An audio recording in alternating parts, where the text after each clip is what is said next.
Bonjour chers auditeurs. Cette leçon est le résumé de la leçon 10 du quatrième trimestre 2023. Un grand merci à nos abonnés pour leur soutien.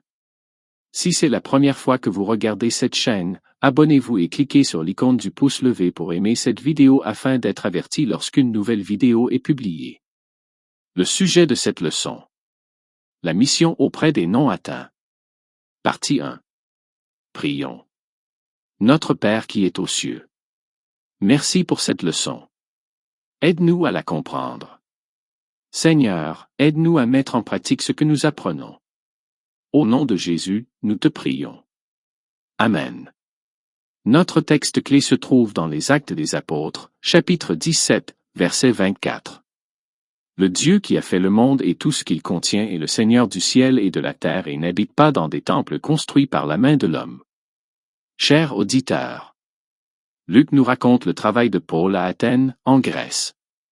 Là, il s'entretenait aussi bien avec des Juifs qu'avec des Grecs qui adoraient Dieu. Chaque jour, il parlait à tous ceux qui se trouvaient sur la place du marché. Il a refusé d'aider uniquement son propre peuple, les Juifs.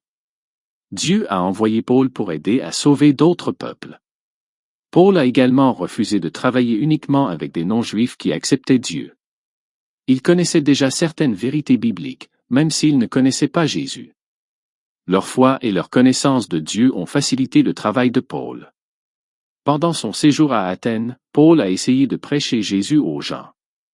De nombreux philosophes célèbres vivaient à Athènes. Les philosophes étaient des personnes qui étudiaient le sens de la vie. Paul voulait partager Jésus avec les habitants d'Athènes. Les croyances et l'histoire des habitants d'Athènes étaient différentes des croyances et de l'histoire juive. La question qui se pose est la suivante.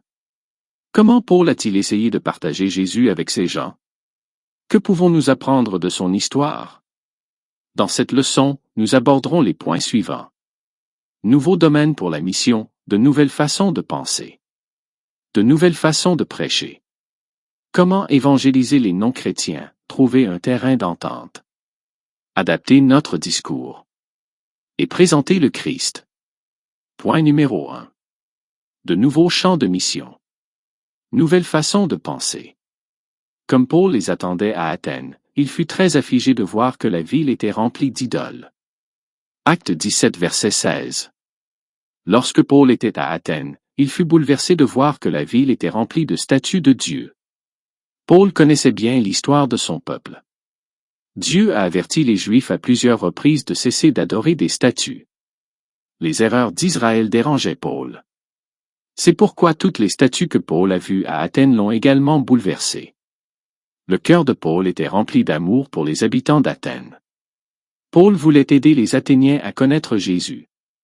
Les gens mouraient dans leurs péchés s'ils ne connaissaient pas la vérité biblique. Aujourd'hui, nos villes sont remplies de statues, de faux dieux. Ces faux dieux ne sont peut-être pas les mêmes que ceux que Paul a vus. Nous adorons les dieux du divertissement, du sport, de la beauté, de l'argent, de la mode et d'autres choses. C'est triste à dire, mais beaucoup de chrétiens peuvent traverser une ville sans être troublés par ces faux dieux. Paul était différent. Les statues des dieux l'ont bouleversé parce qu'il était rempli du Saint-Esprit et d'amour pour Dieu. Paul s'est rendu sur la place du marché à Athènes pour rencontrer ses adorateurs de statues et ses philosophes. Paul savait qu'il ne pouvait pas utiliser le même plan pour partager Jésus avec les non-juifs que celui qu'il utilisait avec les juifs. Les croyances juives ne signifiaient rien pour les gens que Paul rencontrait sur la place du marché à Athènes. Paul avait donc besoin d'un tout nouveau plan. La question qui se pose est la suivante. Quel type de statue, de faux dieux les gens adorent-ils dans votre communauté? Comment pouvez-vous aider votre communauté à comprendre que ces dieux sont inutiles? Point numéro 2. De nouvelles façons de prêcher. Vous nous faites entendre des choses étranges, et nous voudrions savoir ce qu'elles signifient. Acte 17, verset 20. Paul a parlé de Jésus aux gens sur la place du marché. Les gens ont écouté Paul et se sont intéressés aux dieux étranges dont il parlait. Les Athéniens ont alors emmené Paul à l'Aréopage. L'Aréopage était une partie de la ville où les dirigeants jugeaient les problèmes juridiques et les questions religieuses. Pour autant que nous le sachions, Paul n'avait aucun problème. Les Athéniens voulaient que Paul leur en dise plus sur cette nouvelle idée qu'il enseignait. Les Athéniens ont sans doute trouvé les idées de Paul très étranges. En même temps, ils respectaient les talents de penseur et d'orateur de Paul. Après avoir prêché quelque temps sur la place, les Athéniens sont surpris par les idées que Paul présente. Avides de nouveaux enseignements, les Athéniens veulent comprendre plus clairement ce que Paul prêche, nouveau Dieu, nouvel enseignement, choses étranges. Ce qu'il dit de Dieu n'a rien à voir avec la manière dont agissent leurs dieux capricieux et vains. Habitués à débattre de pensées philosophiques, ils voient la cohérence de leur raisonnement. Paul s'était familiarisé avec la pensée et la culture grecque. Il avait lu les auteurs classiques et parcouru les rues d'Athènes, observant attentivement tout ce qu'il voyait et apprenant à connaître la façon de penser et d'agir de ses habitants. L'Esprit Saint le préparait à une nouvelle façon de prêcher à des gens qui n'étaient pas habitués à entendre parler du seul vrai Dieu. Point numéro 3. Comment évangéliser les non-chrétiens? La première façon est de trouver des points communs. Dans sa dissertation à l'Aréopage, quelle a été la manière de Paul de traiter les païens? Il a loué le fait qu'ils étaient des personnes religieuses, intéressées par les choses spirituelles. Il ne s'adressait pas à eux comme à un expert qui allait changer leur perception du monde, mais comme à quelqu'un qui voulait partager ses connaissances sur un pied d'égalité. Il a trouvé dans l'autel du Dieu inconnu un pont qui unissait les deux pensées. Au contraire, il admire leur désir d'adorer même ce qui leur est inconnu. Bref, Paul les a félicités. Paul les a loués. Il les a respectés. Il a profité des points communs et ne s'est pas moqué de leur ignorance. Prêcher à des personnes ayant des convictions radicalement différentes des nôtres est un défi que nous devons relever avec le plus grand tact.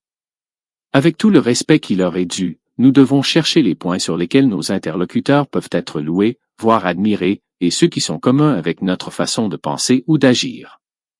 La deuxième façon d'évangéliser les non-chrétiens est d'adapter notre discours. Pour atteindre les non-chrétiens, nous devons adapter notre discours. Nous devrons utiliser des méthodes non conventionnelles en partant de points communs. Évangéliser en faisant des sorties ensemble avec un groupe de motards?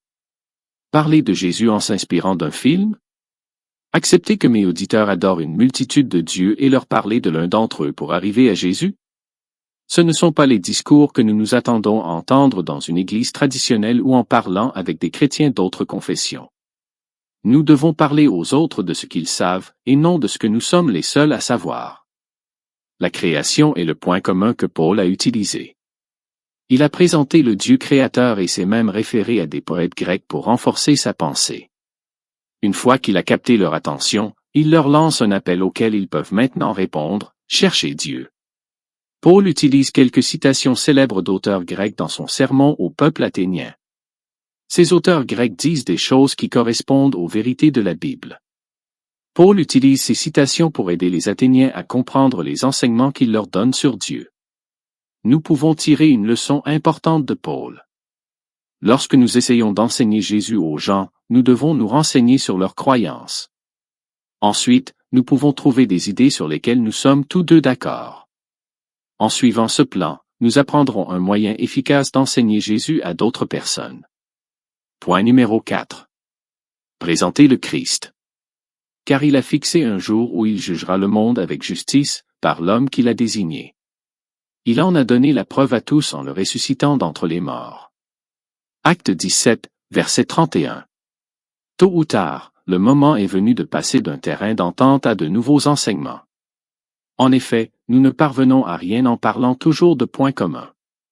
L'Esprit Saint nous montrera le moment et la manière dont nous devons présenter ouvertement Jésus. Dans son discours à l'Aréopage, Paul a parlé longuement avant de présenter Jésus. Le moment venu, certains riaient, d'autres préféraient continuer à parler à un autre moment. Quelques-uns ont été immédiatement convaincus.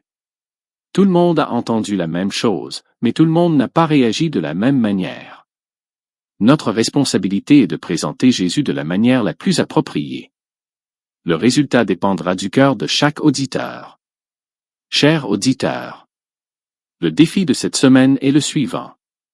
Demandez à Dieu, dans la prière, de vous guider spécifiquement sur la meilleure façon de témoigner auprès d'une personne que vous connaissez. le défi avancé est d'explorer les réseaux sociaux comme un possible aréopage afin de présenter l'Évangile aux non-croyants avec la clarté et la discrétion de Paul. C'est la fin de cette leçon. N'hésitez pas à la partager avec vos amis et vos proches et à participer à cette mission. Que Dieu vous bénisse.